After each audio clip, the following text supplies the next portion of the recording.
Hi, this is Miriam Bekri, and this is my video assignment for the second opportunity of the video assignment in the trading finance and investment minor.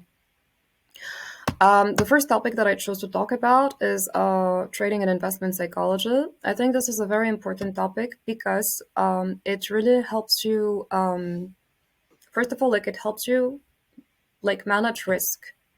If you know what type of mindset you have towards a trade or an investment, then you also know how much risk capacity you have.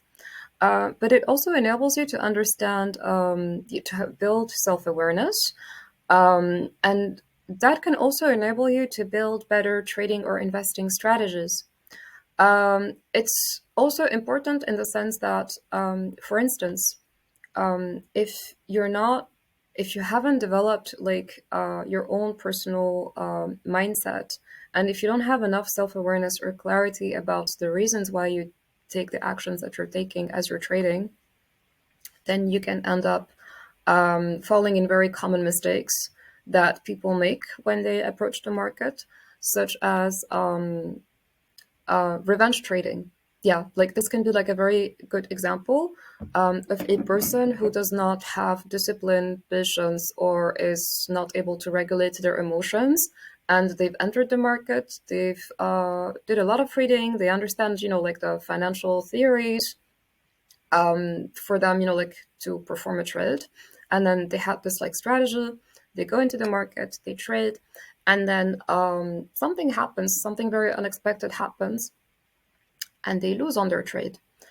Um, and then as a result of that, instead of sticking to maybe their initial strategy was that they were going to do like one trade, but then because they haven't been able to process the sadness, the grief, the frustration of the loss, what they end up doing is that they end up revenge trading, and then like that comes from like a place of frustration. And had that person had the self-awareness, the emotional intelligence as well, to realize that okay, I'm really frustrated right now. Maybe instead of staying in front of my computer and trying to trade again, I should go have some fresh air. I should do something else.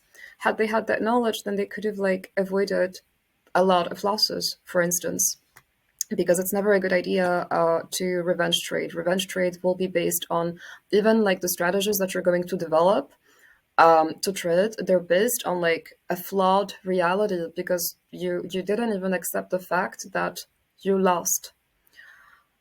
Which is the second point that I want to talk about in terms of like trading and investment psychology. For me, the main takeaway when I did personal readings and I looked at the material that was provided in this course, the relationship that you have with losing, failing, and the relationship that you have with fear are very important. It's really important to get comfortable with these concepts. I'm not going to talk about greed because I won't have enough time to cover that. But I do know that for me, for instance, fear is something that I can relate to a lot. I'm somebody who has constant anxiety. So obviously, if I'm going to perform a trade or if I'm going to just look at anything financial, the first thing that comes into my mind is anxiety. But if I learn the techniques, and there is like so much information out there about how to train your mindset. And if I learn how to differentiate between my different identities, like if I am trading, for instance, it's not my personal life. It is, like I'm putting on my professional hat, for instance. And so this also means that my mindset needs to be different. In my personal life, I can afford and let anxiety like run my life. But in my professional life, for instance, I need to make sure that, yeah, it's my professional identity who's running the show, basically. And one other thing I want to say about, yeah, like the relationship with fear and with losing, I personally find a lot of similarities between trading and boxing, in the sense that both of them require you to develop a very similar mindset. There is a saying in boxing when you're training that, first of all, like you are gonna get hit, that's inevitable. But most importantly, if you do get hit, do your best to keep your eyes open. And for me, the philosophy that I take behind this is that if you're about to get hit,